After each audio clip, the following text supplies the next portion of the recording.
배워서 남주는 지우학사의 오디오북에 오신 것을 환영합니다. 이 내용은 지우학사 최동근 작가가 일반인들의 눈높이에 맞게끔 기획한 인문 교양 시리즈물로서 주요 유교 경전의 하나인 맹자를 최대한 쉽게 풀이한 것입니다. 오늘은 그 8번째로서 여민해락장이라고도 불리는 양해왕 상편 제2장의 후반부를 살펴보겠습니다. 우선 지난 시간까지 공부했던 내용을 잠시 복습해 보겠습니다. 맹자현, 양해왕. 풀이하면 맹자가 양해왕을 아련했다. 즉 만났다. 왕, 이버소상, 고 홍한 미록. 풀이하면 왕은 연못가에 서서 큰 기러기와 작은 기러기, 큰 사슴과 작은 사슴을 돌아보았다. 왈, 현자 영락차오. 풀이하면 왕이 말하기를 당신 같은 현자도 또한 이런 것을 즐기나요? 맹자 대왈, 현자 이후 낙차. 풀이하면 맹자가 대답하여 말했다. 현자가 되고 난 이후에야 이런 것을 즐깁니다. 불현자 수유차, 불락야. 풀이하면 현자가 되지 못하면 비록 이런 것이 있다고 해도 즐기지 못합니다. 시운. 풀이하면 시경에서 이르기를 경시영대, 경지영지. 풀이하면 신령스런 좋은 누대인 영대를 만들기 시작하니 그것을 날실로 재어보고 그것을 지어보네. 서민공지, 불을 성지. 풀이하면 백성들이 그것을 짓기 시작하니 며칠이 안 되어 그것이 완성되네. 경시물극, 서민자례. 풀이하면 만들기 시작하면서 서두르지 말라 하셨으나 백성들은 어버이를 돕는 자식처럼 몰려오네. 왕제영유, 우록유복. 풀이하면 임금께서 신령스런 좋은 동산인 영유에 계시니 암수사슴 느긋하게 엎드리네. 우록탁탁, 백조학학. 풀이하면 암수사슴 반들반들 윤기 흐르고 백조는 깨끗하고 희네. 왕제영소, 어인어약. 풀이하면 임금께서 신령스런 좋은 연못인 영소에 계시니 물고기가 한가득 뛰어오르네. 오늘은 그 뒷부분을 이어서 공부하겠습니다. 원문을 한번 천천히 읽어보겠습니다. 문왕이 밀력. 위대 위수이. 민활락지. 풀이하면 문왕께서 백성의 힘으로써 누각을 세울 누대를 만들고 연못을 만드니 백성들은 기뻐하면서 그것을 즐겼습니다. 위기대왈, 영대. 위기소왈, 영소. 락기요, 미록어별. 풀이하면 그 누대를 일러서 신령스런 좋은 누대인 영대라고 말하고 그 못을 일러서 신령스런 좋은 연못인 영소라고 말하고 그곳에 사슴들과 물고기와 자라가 있음을 즐겼습니다. 고지인 여민해락. 고능락야.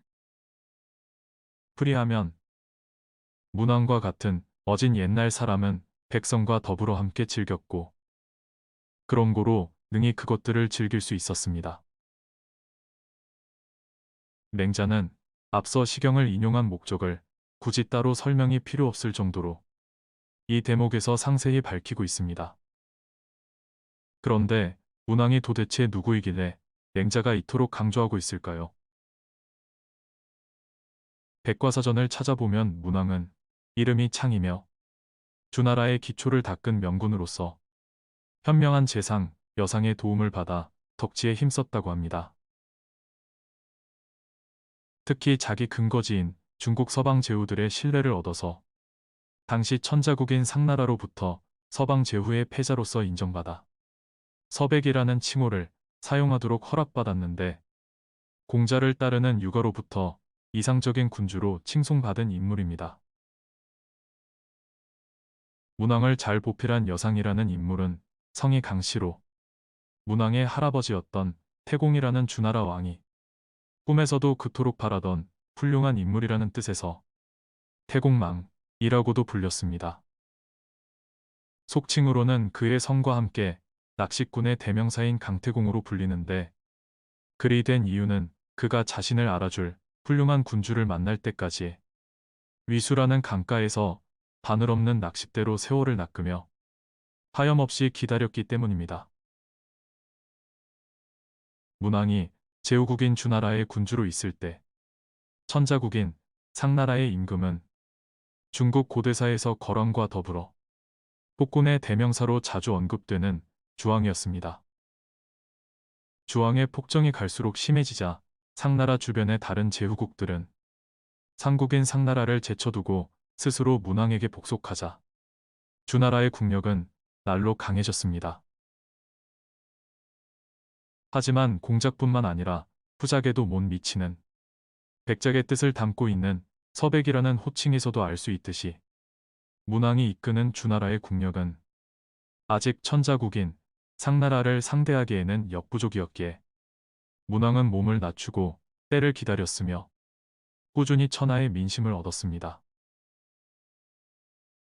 그러나 이런 민심의 이반을 눈치챈 주왕은 문왕을 유리성에 7년이나 감금을 했고 문왕은 전혀 모르는 사이에 문왕의 장남을 가마솥에 넣고 삶는 팽형으로 죽인 뒤 그 곰탕을 문왕에게 먹였습니다. 아무것도 모르는 문왕이 그것을 다 먹고 나자 그제야 주왕은 그것이 문왕의 장남임을 알렸고 문왕은 그동안 먹은 것을 모두 토해내 토분이라고 불리는 작은 무덤이 되었는데 그 무덤은 아직도 전해지고 있습니다.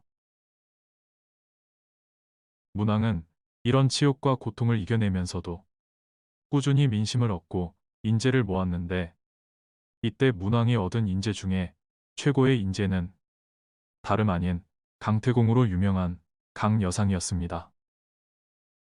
그러나 불행하게도 모든 준비가 다 끝난 상황에서 상나라를 이제 막 치려고 할 때 문왕은 큰 병에 걸려 죽게 되었고 대업의 완수는 그의 아들인 발, 즉 주무왕에게 넘어갔습니다.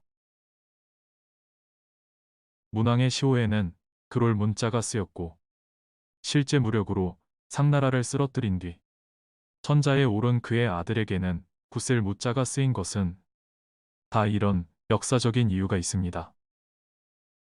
한편 이 대목에서 발췌하여 양해왕 상편 제2장을 백성과 더불어 함께 즐겼다는 뜻의 여민해락장으로도 부릅니다. 이어지는 문장을 읽어보겠습니다. 탕서왈 시일할상 여급여 해망 풀이하면 서경의 탕서에서 말하기를 이 해는 어찌하여 없어지지 않나? 나와 더불어 너와 함께 망하리라 라고 했습니다. 민욕 여지 해망 수요 대지 조수 개는 동락제 풀이하면 백성들이 그와 더불어 함께 망하기를 바란다면 비록 누대와 연못에 온갖 새들과 동물들이 있어도 어찌 능히 혼자서만 즐길 수 있겠습니까? 이 대목은 서경 중에서도 상나라를 세운 탕왕이 하나라의 폭군인 거랑을 멸하고자 맹세한 서경의 상서, 탕서편에서 인용한 것으로 중국 고대사에 대한 사전 지식 없이 그냥 듣기만 해서는 이해하기 어려운 부분입니다. 매우 호화스럽고 방탕한 생활을 이르는 말로 술이 못을 이루고 고기가 수풀을 이룬다라는 뜻이 주지육림이라는 고사를 만들어낸 희대의 폭군 하나라의 거랑은 일찍이 내가 천하를 얻은 것은 하늘에 해가 있는 것과 같으니 저 해가 없어져야 내가 망한다 라고 말한 적이 있었습니다. 이에 폭정에 지친 백성들은 그 말을 그대로 인용하여 만일 해가 없어진다면 거랑이 망할 테니 차라리 그리 되어 너와 함께 다 같이 죽는 게 낫겠다는 반응을 보였습니다. 시쳇말로 너 죽고 나 죽자는 거지요. 따라서 맹자는 바로 이 대목을 인용하여 임금이 백성들을 위해 정치를 잘 하지 않으면 백성들이 원망하여 다 같이 죽기를 원할 텐데 그리하면 혼자서 좋은 누대와 동상과 연못이 있어도 그것을 즐기는 것이 가능하겠느냐고 되묻고 있습니다. 참고로 이 대목의 마지막에 쓰인 홀로 즐긴다는 뜻의 동락이라는 말도 사람들이 자주 애용하는 글입니다. 대표적으로는 경주 옥산서원 인근에 보물 제413호 동락당을 들 수 있는데 동국 18년 중에 한 사람인 회제 이연적이 사관원에 있을 때 권신 기말로의 복권에 반대하다 파직된 후 다시 조정의 부름을 받고 나갈 때까지 그곳에서 머물며 자연과 벗하고 사색하며 지냈던 곳입니다. 오늘은 여기까지입니다. 지금까지 배워서 남주는 지우학사였습니다.